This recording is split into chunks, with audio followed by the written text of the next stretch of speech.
Welcome to the Fitness Directory podcast. This is our second episode, and today I have Dan Carlos. Hello. How are you, Dan? I'm very well, thank you. Just a tiny little bit under the weather, so bear with me today. No worries, we're bearing with you. All right. Man flu, yeah, it's a killer. So, I've known Dan for absolutely ages, since when? 2018? Yeah, when I met you, you were knee-high to a grasshopper. Literally at Valentine in Weybridge.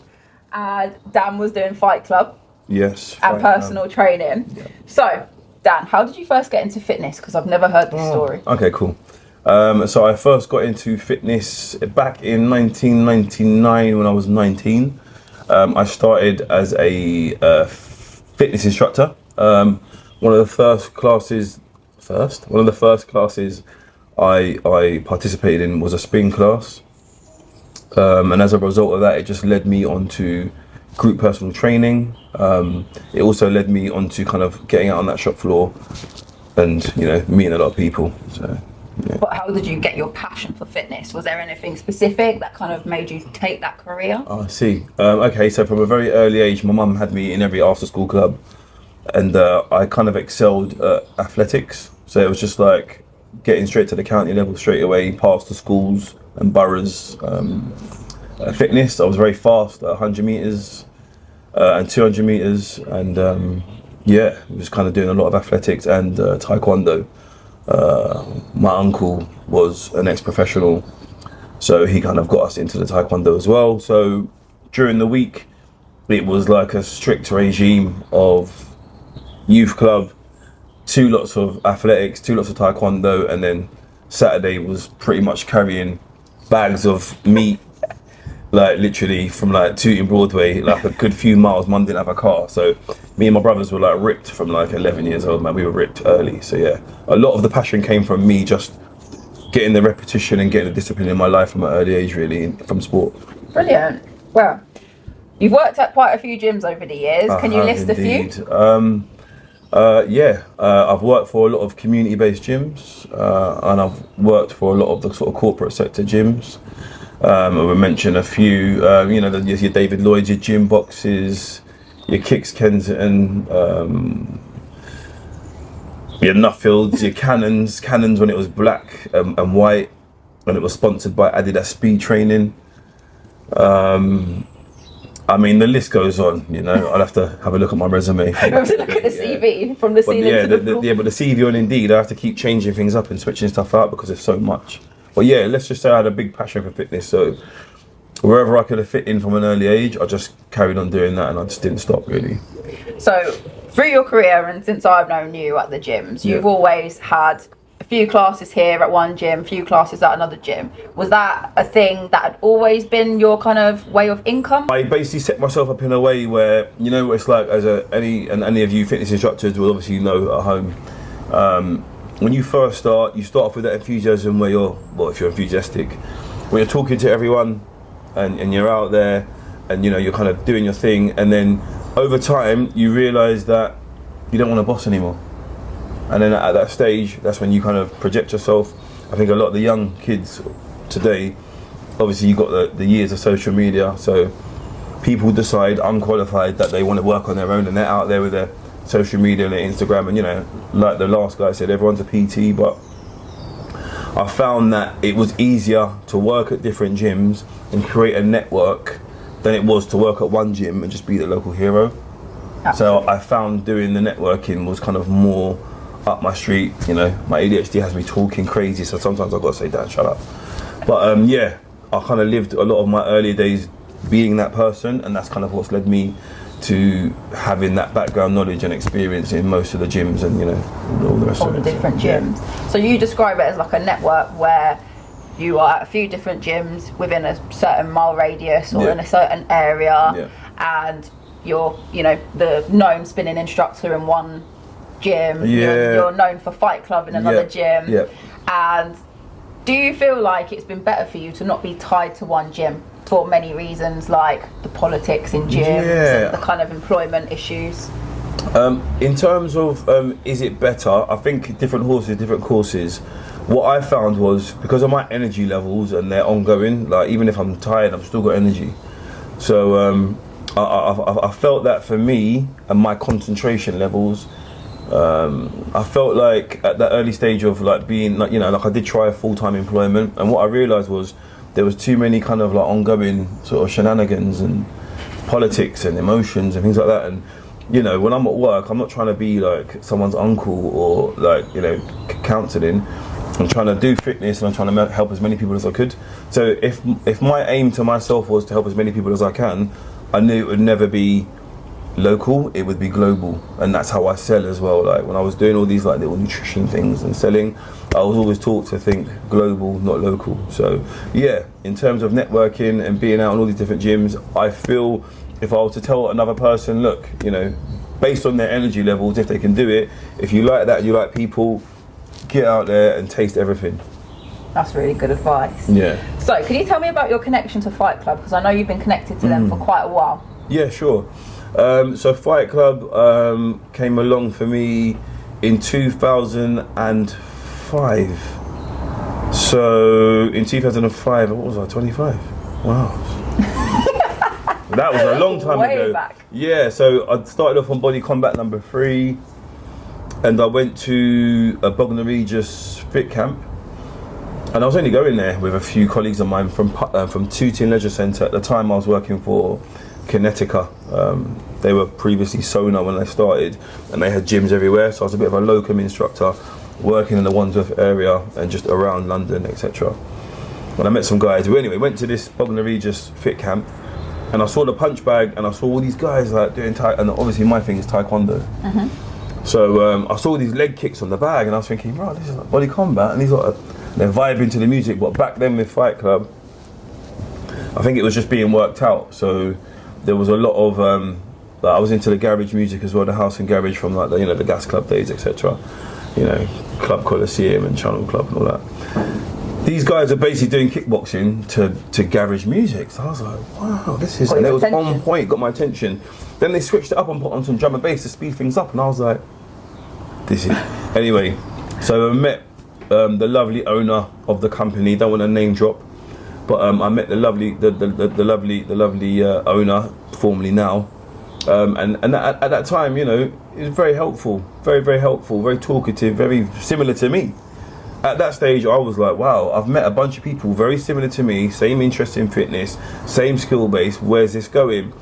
As I'd done more and more for the company and got introduced to how they were doing stuff, I realised it was a drum and bass workout on a stand-up punch bag that involves me doing kickboxing that I love to do. So at that stage, it was a no-brainer. And obviously, I've been doing it ever since. And it's now, what, 2026, and I've been doing it since 2005. So yeah, I've stayed with them, you know, done a bit of international presenting up and down the country.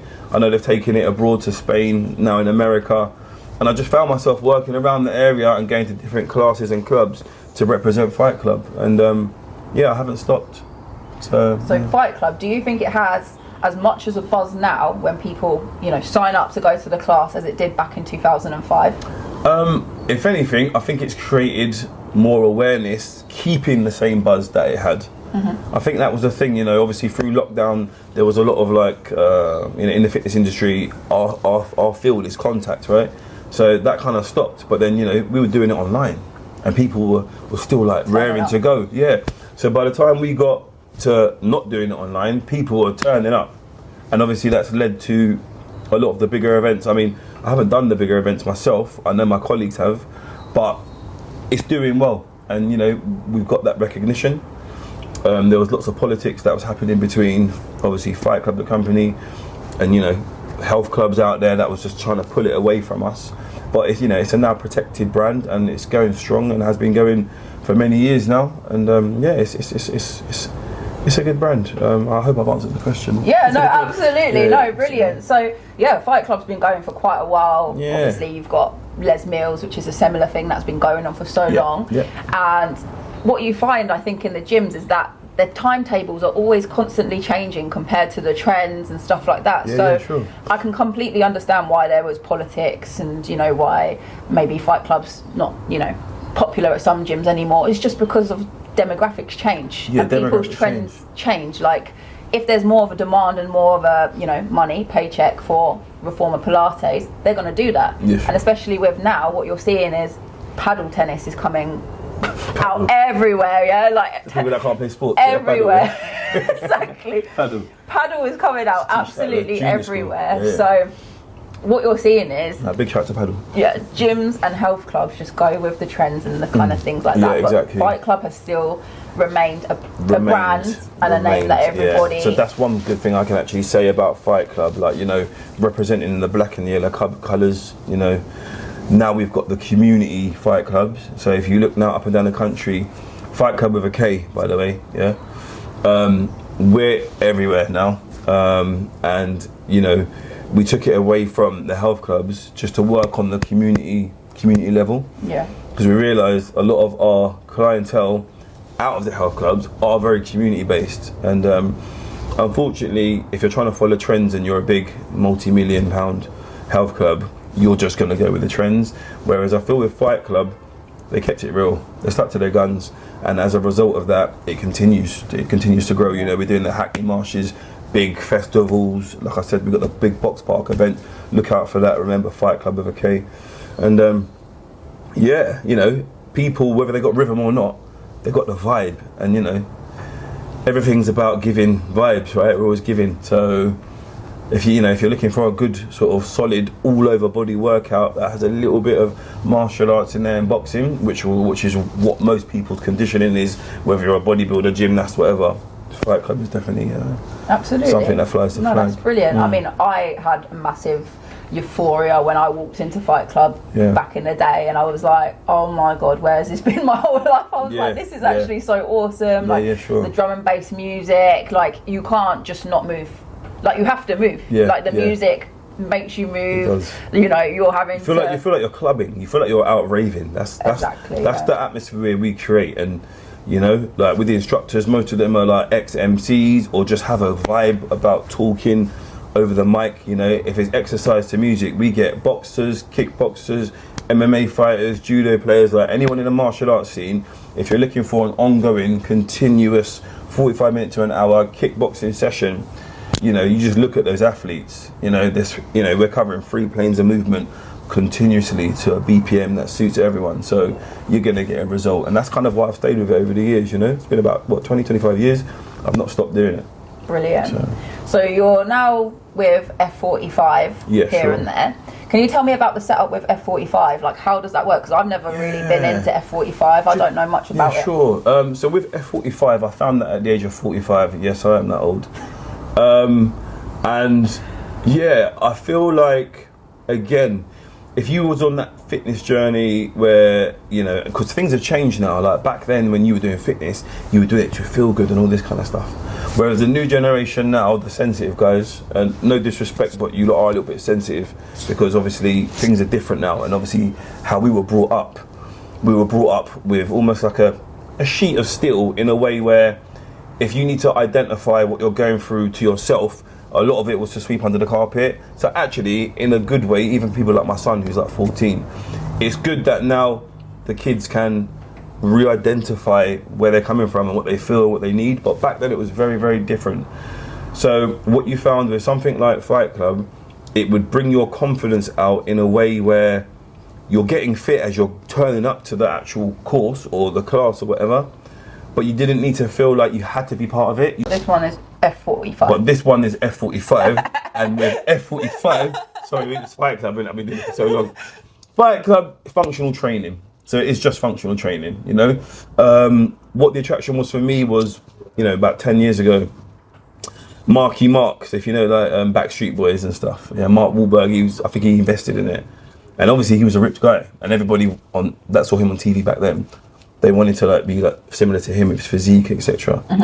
So I feel with F45, if you were that guy or the girl at school who didn't like PE, similar to High Rocks. If you didn't like PE and now you're older and you want to get fit, this is your time. Because we're talking about basic levels of functional movement that you can repeat, you can time it, you can go against your friends, all of that stuff. It causes friendly competition. So F45 for me at 45 is just functional training that is low maintenance. You just got to turn up and have fun. So what would I say about F45, and would I recommend it to anyone? I'd recommend it to my grandmother because she can do it too. Yeah, very good functional training. And again, for the price comparison to other stuff, all right, it differs in certain locations, whether you're sort of out of London or inner London. But if you have no clue, F45 will take you by the hand. You'll go in there, you'll do strength, you'll do hybrid, you'll do cardio, whatever it is that your aim is, you can get it from F45. So yeah. So what's the concept? Like, how does it work? Like, you turn up to classes? Yeah, so you turn up to class. Me and another instructor will explain to you exactly what it is you have to do over the next 45 minutes. We'll explain your sets, the time frame it takes, maybe the amount of laps you got to do. Then the time begins and you crack on. All we do as personal trainers is oversee the good and bad techniques, you know? Okay. Obviously, for the trainers that, you know, don't oversee, you know, these are things that can kind of weaken your experience.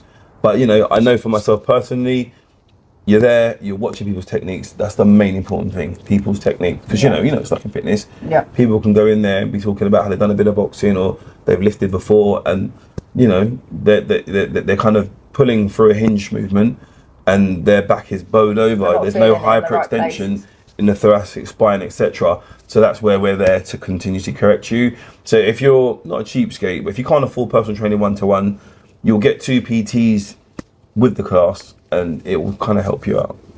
So how is it? So it's just classes at F45? Yeah, it's just classes. Class timetable. Class timetable. You can't just pay for a membership and come and use the gym whenever. It has to be a class. Yeah. So you can't. Basically. Yeah. Okay. I don't know. This is what I'm asking because I don't know. Exactly so correct. You're okay. Yeah. Cool. me. So basically, for the Joe blogs and Sarah blogs, you pay. You turn up. Never done fitness before. Don't worry, Sarah. Don't worry, Joe. Go over there. We're starting the session. Us two, the 2 instructors, we're going to talk to all of you facing this way. We've got a bit of a script on the screen, and then we're just going to go for it. And it's 45 minutes. Fitness 45. I'm sure that's what the F stands for. I don't know. We'll have to Google it. I'll have to find out. Good question. Yeah. So, how long have you been working in the fitness industry? So you said since 1999? Yeah, so I'm 46 now, and I started since I was 19 in 1999. So do the maths, guys, do the maths. Okay. And what has the journey looked like? Have you only had fitness jobs since then, or have you done other things as well? The journey of fitness, or should I say the journey to make yourself successful, is exactly what was said on social media like 10 years ago. It isn't just A to Z, and it's not just based on money, otherwise everyone would have it. It is a journey. There's so much to learn, and I think the biggest thing to learn over the time that I've had complaints about other people in the industry is communication. Okay. Communication is key, guys. Key. Okay. So, you know, you're looking good, you got them buff muscles, you freshly shaven, but you can't have a conversation to no one about nothing. You're standing there trying to look good. It's not the one. No. You need to learn to break stuff down. You need to learn to talk to people. You need to learn your way of delivering your experience to a complete beginner. You need to know how to start a conversation. You need to be about people. Back then in 1999 when I first started, there used to be a plaque on every gym and it used to say investors in people. They don't do that anymore. No. Social media came out and ruined that. So, you know, you're investing in yourself to then invest in people. I still invest in people, and I think that's why my career as a freelancer has continued. Obviously, along the way, you know, you're going to have situations where you just need more money. Maybe Sally Ann can't pay £750 to you because she's waiting for her wage, or maybe she just got made redundant. Now you've got to think, oh, am I getting £700? So you have to continuously do what you can to make sure you got the calculation of that exact money coming in, and it is a hustle. You know, all my personal trainers out there, you know who you are. It's a continuous hustle. If you take the freelance route. If you take the freelance route. The piece of not dealing with the gyms full time. It's a hustle. It's a hustle. You have to stay on it. You've got to stay with trends. You've got to continuously get yourself educated. The thing is, if you like education and you like the hustle and you like people, you like being out and about, it's for you. If you want something regimented and you want like a fixed salary every month and all the rest of it, you're going to have to mix stuff up or just get yourself a full-time job. Absolutely. Even at this stage now, I've got income where it's fixed and I've got my income where it's freelance, but I'm still always pushing. I suppose at my age now, it'd be nice to kind of know what's coming in. But the fun part of working for less time and having more money always wins. So you're always going to go for jobs where you're there. You know, you could be in a shop and the minimum you're earning in a shop is £200 for the day, or you could go do 4 clients at £50 in the first part of the morning. Freelance maths. Yeah, you still got to pay your taxes, but the lifestyle is that you're buying your time. And obviously me buying my time over time has meant that I can keep an eye on myself, my health, my fitness. And you know, a lot of people say, oh yeah, you're that old, oh my God. And I'm like, well, it's because I've always said from the start, from 19, I said, I don't want to be that multi-millionaire, I'm not really interested in that. You know, money for me over time has never bought me my happiness. My network and the energies around me and my tight family has brought me my happiness. You know, my ongoing self-motivation to self-educate and move forward has kept me looking fresh and young, kept me in the trends and kept me on track.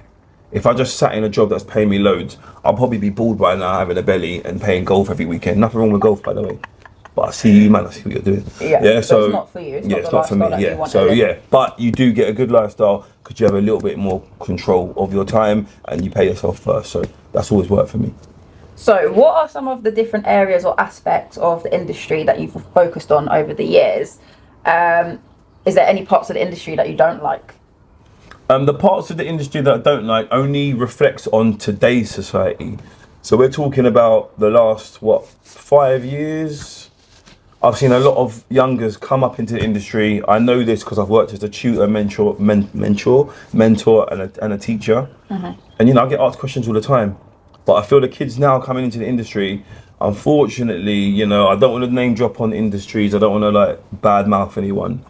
But there are gyms and gym groups out there, not gym group, gym groups, companies that will suck you up, mold you, spit you out, and then you're just left thinking, oh, what do I do? And mistakes are being made. You know, you're trying to like make things right, and it's not right because the mistakes already have been made. And you know, like any mistakes before an injury, there's so many you're going to do before you get injured. Unfortunately, that's the way the industry's gone, to the point where you've got content creators online not qualified trying to give you advice about your business, and all they're doing is selling a format. That's where it's changed. Whereas back then, when I was younger, you know, my uncle, yes, unks, yeah, uncle used to be one of them gladiators on ITV. I won't name drop. If you know, you know.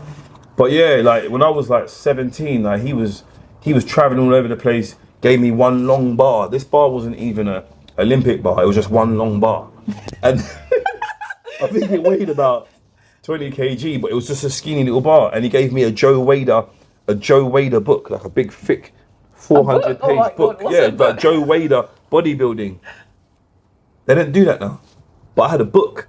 And every day I had the book open and I'd just be doing different stuff. I'd be in my room. Obviously back then we were doing taekwondo and athletics. So I had my circuit training. And I couldn't wait to get home because I was doing my shadow boxing, mixing with weights and running with the boys on the estate and all that kind of stuff. So back then with my group of people, we were just always trying to stay fit and be buff and feel great and get ready for the race on Saturday and like having competitions, who's going to be the fastest.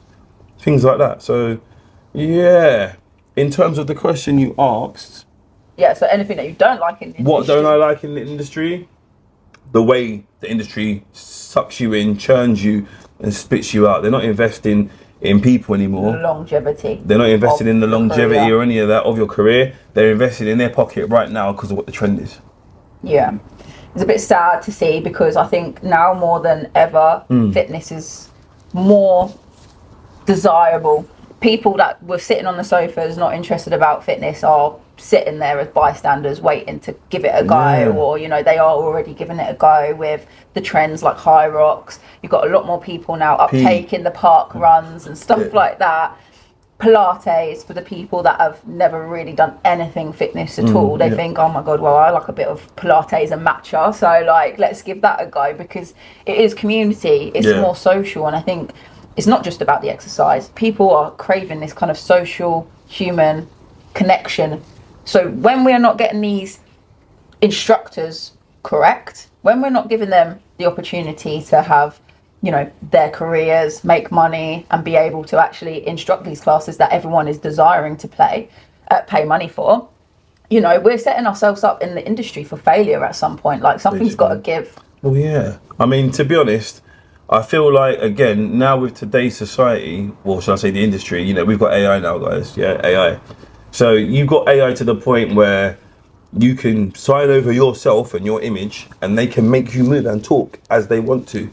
So the real man, the man who spent years doing the training and all that kind of stuff, and being able to lead by example and show you, you know, that they're kind of losing because AI will do it for you now. Yeah, but I don't think people are going to buy into that when it comes as fast as it is coming already. But people still want a human connection, human conversation. Do still want a human connection, but unfortunately, I mean, I was even reading a post on Instagram yesterday where they were saying human connection's gone because a lot of people will be on their phone scrolling after work all evening and miss that interaction of just going to your friend's house and having a chat. People don't want to do that anymore. So you think you've got AI now, so you spend all the time doing this. If I'm an introvert, I'm doing this even more. When I come home and I do fitness, I'm going to do AI. Forget Tom, who's got buff muscles and makes me feel insecure. I'll just jump on that AI version, pull it there, and I'm just crack on. So unfortunately, that's where we are with fitness. AI governed by non-professionals of fitness who just got a backlog of fitness from something else to make money and make it attractive to us, because they know that us of the social media world, that's what it's all about. Oh my God, look at them, they look like this. Boom, have a look. I'll do what they're doing. Spend all that time in the gym thinking you're going to get their muscles or physique, and you realise they spent 12 years doing nutrition. They're already steps in front of you. Yeah, you know, absolutely. So how do you see the future of fitness evolving, and what trends are you most excited about? I think I've had this little thing, and my mum actually laughed at me when I said this when I was like 10. But I literally have a different, I don't know, it's a psychological thing. Like I see things differently. So I've always said from a very early age, every 20 years repeats itself. Okay. So yeah, we're here now and it's AI, but something's going to go wrong. Something's going to happen. Someone's going to go, look, forget this. Someone in the industry that's big voice is going to say, forget AI. Like, look at this person. They spent all these years doing this and look at the results. Look at their lifestyle. Look at what's going on. And I think you're going to have a market of sensitive people. 50% of the sensitive nation are going to go, well, I'm going to still stick to AI because I don't have to waste time with Barry or Sarah. And the other person is going to go, do you know what? I'm going to get trained from freaking Granddad Jonathan because I've watched him. He's got medals. He's done this. He's done that. I'm listening to him because he knows what he's talking about. And fortunately, I'm that guy too. On the end of giving you my experience, and on the end, I will only listen to a professional or someone who's already done it. I won't ever do something that someone's told me, oh yeah, it's online. Yeah. Go online. You'll never catch me online trying to listen to something offline. But if it's a professional that's had the experience, I'm there. I'm listening and I'm going to learn from that person. That's what I really think can't take over the fitness industry. That people are going to want to go to people that they trust, know what they're talking about.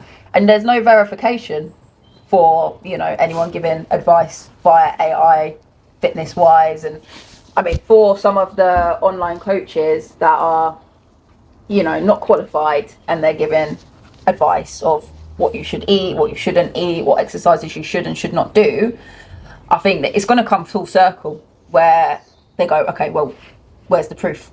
Where's the proof of this? Where's the proof of that? Yeah. Can you show me your accreditation for your work and what you're trying to sell? So I think eventually they'll get back to, you know, going to verifications, certifications, and going, I need to verify this. Yeah, 100% agreed on that one. For the listeners who might be curious about trying FightKlub or F45, what advice would you give them for starting out? I'd say with F45, I'd definitely say just jump online, see where your local place is. You know, they're always giving out free sessions because that's how the way the business is set up. So you can just go down, get to know one of the instructors, and just pop into your local class. Okay. Regarding FightKlub, again, we do your first session free. Bring a friend. You know, a lot of these smaller companies or bigger companies, they are using this way to get you in because let's just face it, like the old school, try before you buy. So if you haven't tried it, definitely 100% I'd say try it and just feel that energy, you know. So you also represent yourself with Train with Dan. Yep. How long has that been going for? So Train with Dan has been going since 2008. So it's trainwithdan.com. I bought that URL very early and claimed it because it's quite a common name. So everyone's named Dan or Daniel, and especially in England. So that's been going since 2008. And obviously my background is athletics and taekwondo and many other sports. So I chose to go down the strength and conditioning route. And when you train with me, when you train with Dan, it's a lot of strength and conditioning based on who you are and where you come from. Obviously, my experience is vast experience, and I'll be able to pretty much break you down and pinpoint what your strengths and weaknesses are. And then I'll work with you for a 16-week program where I'll take care of your nutrition, I'll take care of your body in terms of sports physio, because I'm a sports physiotherapist as well. So sports massage mainly. And obviously your physical fitness. Okay, so let's talk about your sports massage as well. Did you do a thing with body, what they call? Oh right, yeah. So basically, my brand is Power Bodies. Power Bodies, yeah. Power Bodies, and we say, you know, we work with each and everybody, absolutely everybody, and that kind of started sort of at the same time as trainwithdan.com. But it was a good way of me getting my sports massage and my physio experience out into the fitness events. So along with FightKlub and others, I was able to get Power Bodies out there and, you know, work in my local areas and different health clubs. I won't name drop on that one. But yeah, it just meant that the sports physio and the strength and conditioning went into one. And that has led me to 25 years of personal training with my physio experience. So yeah, wow, it's ongoing.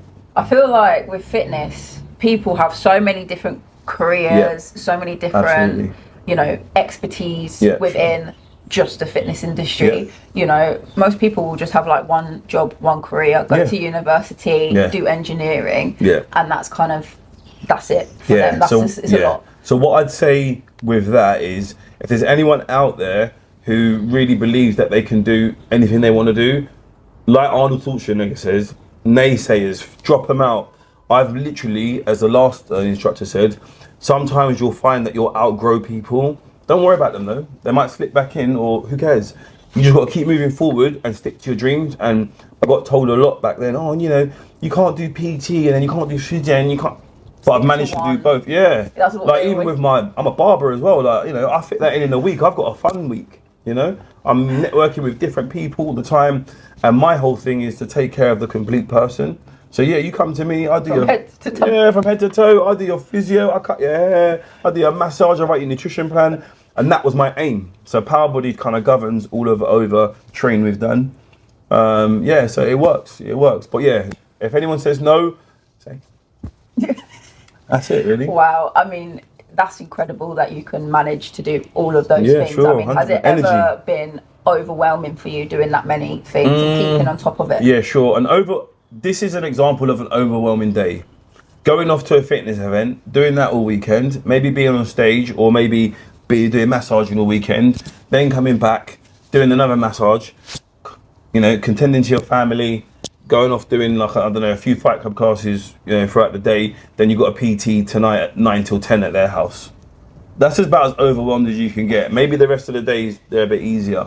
But, you know, you work out your own timetable and you do what works for you. And that's what everyone does in today's society. Everyone does what works for you. So forget the naysayers. Don't let anyone tell you can't. Do you feel like also there's a sort of like FOMO aspect to the fitness industry, that you've got to kind of get it here and now, and that you've got to take the work there and then whilst it's there? So that's why you do all those things in one day. You cram all those things in 1 week, and then you're like, I'm so tired, I'm sick, I'm run down. Yeah. People do go through that, and scarcity is a real thing within the fitness industry, especially at a basic level, because, you know, most of us are on minimum wage, but we're just trying to make it work. You know, the ones that get clever either get people to work for them and take their minimum wage while they're on their good wage, or they just totally commit to that one thing and they crack on and they get that hourly rate where they do a few or 4 hours cramming into a day, then they have a few other days off and stuff like that. Just depends what your energy levels are saying. You know, some people might spread that 7 days out all week and do 2 hours a day, and then top of that have whatever experience they're going to have. So it really does depend who you are and how much energy you've got. Absolutely. Well, it's been brilliant to have you on, Dan. Thank you so much for sharing your story. Thank you very much, Carla. No worries at all. So we've got a lot of events that we've got planned coming up in London and surrounding areas. We want you to be there, so we're going to put the links below. But for now, like, subscribe, and get in touch. Let me introduce you to Shred Fast, if you haven't heard of them already. This isn't just a normal workout. No machines, no mirrors, no waiting around. Just body weight and kettlebells. Done anywhere, home, gym, or outside. Structured, measured, addictive. Thousands training together daily. Join Shred Fast. Start free today. Link in the bio.